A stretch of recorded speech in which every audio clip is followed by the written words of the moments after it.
إذاعة جمهورية مصر العربية من القاهرة تقدم كلمتين وبس.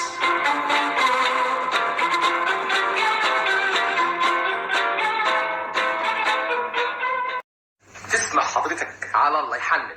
يحنن ايه يا استاذ؟ وانا شحات؟ امال يعني هتكون ايه؟ انا الخدام اللي انتوا عايزينه. قول كده يا اخي، خش. لكن جيت اوام كده ازاي؟ ده انا يا دوب واصل من عند المخدم. مخدم؟ انا مش جاي من عند المخدم. لازم بقى انت اللي بعتك الحاجه صلوحه. صلوحه مين وخدوجه مين؟ انا بعتني الاستاذ سقراط صاحب سيادتك. ايوه صحيح، انا كنت كلفته. مش حضرتك برضو الاستاذ دسوقي؟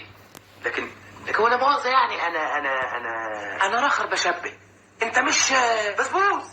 انا بسبوس. الله الله الله. وانت مش تمساح؟ ايوه دسوقي عبد العليم تمساح، المرمطون اللي كان في المحل بتاعي. وانت كنت المعلم اللي كنت بشتغل عنده. يا سلام، اختاريت يا مقصوف الرقبه للدرجه دي. وانت اتحضرت يا خي للدرجه دي. ايه اللي اتغنيت وايه اللي اتحضرت؟ الله، ما هي دي روايه الليلادي. ايوه بس مش بالشكل ده، دي روايه فكاهيه تبتدوها بالخناق كده. تاخدينها جد قوي ليه؟ لا ابدا، بس عشان الناس تعرف انه خدام الخدام. لا لا لا، ده مش حال ابدا. يا ستي ما تبقيش عصبيه كده. ايه ده؟ تملي نرفزه وفوران دم. يا ربي، انا كنت عملت ايه عشان تطلع اسمتي بالشكل ده؟ المساله يا ستي ما تحتاجش لده كله. ايه يعني حته خدام جربوع شتمته رد عليا رحت طرده؟ ويقعد البيت كده من غير خدامين وافضل انا لايصه؟ امال انت عايزاه يطول لسانه عليا وطبطب عليه؟ اعمل نفسك مش سامع. حد لاقي خدامين دلوقتي؟ سديت وداني، اغمض عينيا كمان. تغمض عينيك عشان ايه؟ عشان ما اشوفوش وهو بيسرق السجاير من العلبه بتاعتي. ايه يعني سجارتين ثلاثه؟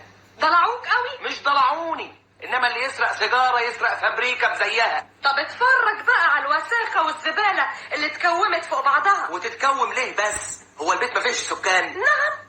عاوزني حضرتك اشيل الزباله بنفسي؟ هي زباله يا ست من الشارع، ما هي زباله البيت. وحضرتك مش ساكن معايا في البيت؟ هو تنظيف البيت من اختصاص الرجاله ولا الستات؟ انا في بيت ابويا ما كنتش بمد ايدي في حاجه ابدا، وانت عارف كده كويس. عارف يا ستي عارف. عاوز واحده زيي متعلمه انجليزي وفرنساوي وبيانو. يا ريتهم كانوا علموكي شويه في شغل البيت. قول يا ريتهم كانوا جوزوني واحد يعرف قيمتي. ليه بقى؟ هو انا مش عارف قيمتك؟ لو كنت عارف قيمتي ما كنتش تسيبني كده من غير خدامين. امال الخدامين يعني اخدتهم شوطه؟ مسيرنا يا ست النائي برضه. امتى بس امتى؟ انا موصي في كل حته، واقربها امبارح قلت للحاجه صلوحه. صلوحه؟